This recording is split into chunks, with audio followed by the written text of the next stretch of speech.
Hello, my friends, my senior friends. So we have seen that lyrical ballads, Preface to lyrical ballads. It was beginning he said this is a defense, and now you have got half a dozen points where he is so outspoken, is speaking in support of himself. I think that everybody will do that in the beginning, isn't it? Beginnings, you will have to support yourself. Who else is there? You can't expect a good Samaritan to come and support you now. You may fall, you may be wounded, but then even then you have to stand up and support yourself. So that is what he says. Here Wordsworth says, point 1 is, what does he say? He says, see, I might have is kind of advance bail. Yes. Advance bail, that is. A bail application to the reader, advance bail. He says, I might have made mistakes. I may be at fault in choosing the subjects or in using certain phrases and expressions. If faulty feelings, for example, I might have thought that these feelings are tender and pathetic, but the reader may not think like that. Or another person may not think like that. Agreed. But the point is that I may be at fault. At the same time, the reader also should understand that he also could be at fault. So it is open, what I must say is he is submitting himself to the reader. It's a confession. So, the confession of a great poet, you can say. I have made mistake. I might have made mistake. I might have erred. I might have erred in selection of phrases, choosing language, choosing the diction, or the feelings, or what I might have thought pathetic, maybe may not be pathetic to the reader. Agreed. But in that case, we must see that not only myself, sometimes the reader also may be at fault. Understand? You got the point? Yes. The second point he says, there is a mode of criticism existing now. It's current now, a mode of criticism. A false mode of criticism. And what is that? It is spearheaded by persons like Dr. Johnson. What is that? Whatever poetry is written about life and nature, blindly some people criticize that. See that? If they find that the poetry that is about life and nature, surely they will take their cudgels to beat that poet. This is not good. That's one side. And the pathetic thing is that there is a role, so there's a negative role here played by such a great writer as Dr. Johnson. Understand? The third point in this defense is his request to the reader that don't be influenced by, it's a request. A request. The request is don't be influenced by the opinions of other people. Some people may say that, it is, after all, what is it? These poems are about life and nature, not about city life, not about civilized people, not about kings and queens. Who will read about such kind of thing? They will say. But then his request to the reader is, don't be influenced by this. You should abide by your own likings, your own laws. Now, some people will say, hey, that is bad. Immediately you lose your spirit, you become a victim of depression and sit down and what you must say? Commit suicide? No, not that. See that? So what you should do is, his request is that this what I told you just now is about the poet should not be like that. And he is requesting the readers, don't be influenced by your other people's opinion, but you should abide by your own. Understand? And the fourth point here is, he quotes on Joshua Reynolds. Rochefort Reynolds. R-E-Y, sorry. R-E-Y. Joshua Reynolds. What Joshua Reynolds says is that you must have what is called, if you want to criticize poetry, sincerely, if you have got an honest opinion, if you can form an honest opinion, you must have what is called, you must have acquired a talent. Acquired a talent for poetry. You must have acquired a talent for poetry. Now, how will you acquire that? By constant interaction with poems. By constant interaction with models of poems. By constant interaction with reading. Interactions with the great models of poems. Only in this way you can acquire a talent. If you have acquired a talent, then it's okay that you have got the authority, or you have got the moral right to criticize poets. Otherwise, no. Anybody in the street, Dick and Harry, has no right to criticize poetry. If you want to criticize poetry, you should acquire a talent for that. And this is by long and constant meditation and long and constant interaction with great models of poems, you can acquire this. This is not something that you can acquire overnight. So according to Joshua Reynolds, with whom Wordsworth agrees, that says, you can criticize my poems, but you should have acquired a talent. Understand? And then he says, the fifth point he says, there is a tendency to wing at authors, poets. Author here means poets. What kind of poets? Suppose a poet has produced a magnum opus. Magnum opus means a great poem. He has written a great poem. And after that, suppose for some years he writes, but it is not as good as or as great as his first production. Then there is a tendency for people to wing at the defects and the mistakes of his successive performances. This is it will not be honest. That won't be honest criticism. You have written something great, okay, that is to be appreciated. But after that, if you are making, say, poems, and if those poems are of substandard, but human beings have a tendency, he has written something great, this may be a mistake. But in criticism, it's better not to do that, he says. Understand? Yes. And then a sixth point he says, if you want to enjoy my poems, he says, you want to enjoy, then you should shift your taste. You should shift your taste and give up your, change, and give up the present tendency. The present tendency to enjoy current poetry. You have already made up your mind.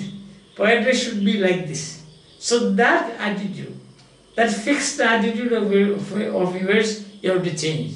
So you approach my poetry with a free mind. That is what he says. So you have to change the taste, and also you should approach it with a democratic mind, not a dictator's mind. That is, you should not have preformed opinions. Your taste should not be fixed earlier. And then if you read, someday you may dislike my poems. Otherwise, my poems, you can approach it with the free will. Yes, in that case, you will see there is a big difference. Your attitude will change. Your attitude will change, and you should know, these are also poems. These are also great poems. Why don't we read that? This is different poem. So difference has got something greatness in it. Why can't I go do that? That's what he says. Understand? And seventh, open defense, he says. He says, my poems are genuine poetry. That's what it says. My poems are genuine poetry. And you will see the moral relationship expressed here, they are universal. The feelings expressed, universal feelings. Understand? The poet, or before that he has said, no, the poetry is the most philosophical of all writings. So poetry is the most philosophical of all writing, and therefore poetry speaks truth. Truth which does not require any external testimony. The truth is within itself. So all what you have to do is just look into it. Then you find truth and only truth. Understand? So therefore he says, my poems are like that.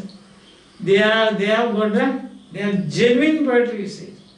I am speaking about people like you. I am using the language that you use, not anything artificial. Therefore, people should like it. People should read it. People should get into or try to understand the multiplicity of moral relationships that is expressed in these poems. Understand? There is no question of an inferior. Don't think that, there is no question of feeling that in poems written about life and nature are inferior. Listen. And then, as I told you, my lectures are based on the 1802 edition of the Preface to Lyrical Ballads. And then after these arguments, one after another, you have seen now this is the 6th class. We started with saying that it is an experiment. Lyrical Ballads, that is an experiment. This Preface is a defense, he said. Then he speaks about what are the objects of, what are his objects, why he wrote about law and rustic life, why this language is common man's language used in real situations, isn't it? So after arguing one after another, defending himself, he comes to the conclusion. What is the conclusion? The conclusion is a plain defense concluding. No question of any hiding anything. No modesty here. Is plainly saying, what is that? But in the beginning, you remember, he was very modest. He says, I actually did not want to write this because people may think that I am persuading them to like my poems. Isn't it? Secondly, he said, the space is not enough for the preface. And then he says, finally coming to the last part of that essay, that the Preface to Lyrical Ballads, he says, he takes an advance bail, saying, I might have made some mistakes in choosing the subject and language. Secondly, he says, there is a false critical attitude of false criticism, a tendency that is current here. People just attack life, poetry written about life and nature, and there Dr. Johnson is playing that copious group is playing some negative role. Then he makes a request to the reader, don't be influenced by other people, abide by your own opinions. Then he quotes Joshua Reynolds and he says, according to Joshua Reynolds, you should acquire a talent for poetry, and that is possible only by getting into contact with and reading great poems and great models of long years. So such person can criticize. He is the genuine critic. Then he says, there is another tendency now going on that somebody writes a great poem, and afterwards his other works are inferior, people wing it. It's okay. That is not a correct attitude. And the 6th point he says, you have to shift your taste and also give up the present taste. That is direct hit, isn't it? That is direct hit to the city poets. Now the current taste is city poems. Current taste is for satire. And he says that change it. And then you will like my poem. Yeah, that is. And finally he says, this is genuine poetry. Because this is the most philosophical of all writing. This is true. There is complex set of moral relationship with the man-to-man relationship, man to nature relationship. So therefore, you must read, you must enjoy this. And after that, there is a note. There is a note there, and in the note he says, this passing reference, he says, the opposition is between prose into metrical language. Metrical language, that is, metrical language means verse. V-E-R-S-E, verse. Understand? The opposition is like that. But he said this is not correct. Because it is, even in prose you will find a meter. Prose writings also you will find meter. So it should not be, poetry should not be contrasted with the prose. But what should be done is, poetry should be contrasted with the, but this is not a correct opposition. Understand? Because poems you find meter, in prose also you will find meter. So you cannot say that poetry is opposed to meter, poetry or prose, and prose is opposed to poetry, because there are similarities there. But if we say poetry and matter of fact, or the other name for that is science, this opposition will stand. You should contrast poetry with the matter of fact.